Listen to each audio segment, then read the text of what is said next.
All right, and our next storyteller, Jen, everybody. Here comes Jen. Let's get that energy nice and high.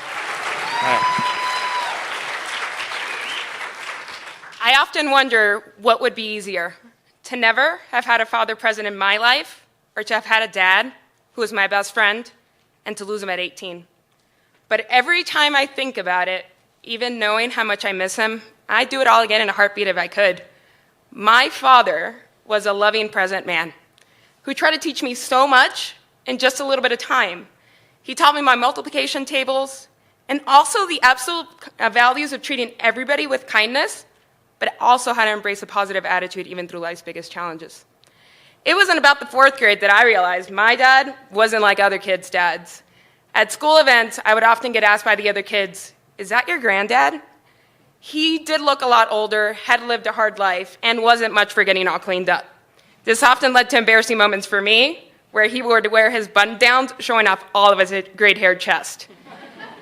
And then it was in about 5th grade that unfortunately I realized something was very different about Dad. He was having a lot of trouble holding down food and sleeping almost all the time.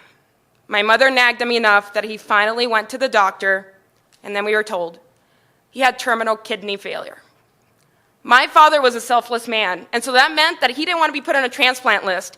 He thought he was too old and that other people could put a kidney to better use. But what that meant for him was that he needed to be hooked up to a dialysis machine 8 to 12 hours a week for the rest of his life.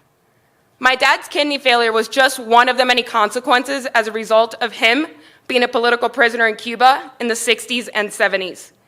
He basically joined the resistance of the regime of this one guy you might have heard of, Fidel Castro. Well, to put it mildly, my father was not a fan, and he ended up in the hellhole of a Cuban prison. But even there, he hung on to positivity, and with enough of that and some kind of miracle, he was liberated.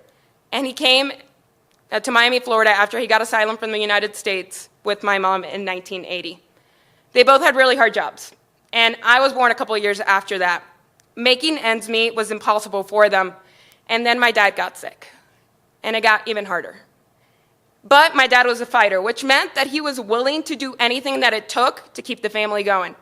I got lucky. My dad ended up spending a lot of time with me, taking me to my dentist and doctor checkups, helping me with my homework, basically dropping me off and picking me up at school. And my mom got lucky too, because that meant that he was willing to do all the cooking and cleaning and just so much more for the house.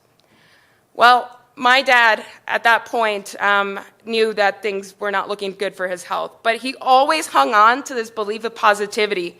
And in fact, one of the stories I remember the most is when he would take me to the library. We didn't have a home computer, and I was looking to practice my SATs in research colleges. So on the way to the library and back, my dad would always say, "Jen, this is the way to get ahead." And so I listened. Sometimes it was hard to listen, but I listened. Well, I ended up at the University of Florida when I went to school. As a freshman in college there, I got a call in October.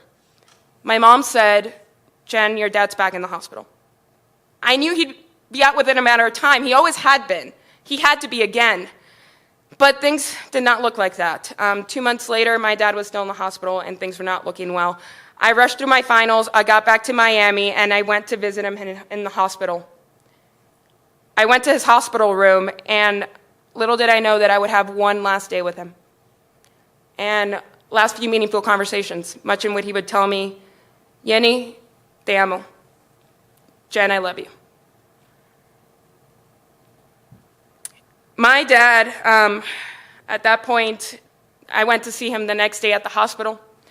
I went to his hospital room, and he was no longer there. There was an empty bed. And then I got escorted by one of the nurses who told me he's in ICU. I went to see him. He was hooked up to all kinds of different machines. And after a couple of days of showing no improvement, my mom and I had the difficult conversation. But my mom has a limited ability to speak English, so what that meant for me was that as an 18-year-old, I had to tell the medical staff that we were ready to let Dad go. And I proceeded to sign the DNR agreement. My dad was a fighter, which meant that he hung on until December 31st, 2001 at 10:20 p.m. That was and will always continue to be the toughest day of my life.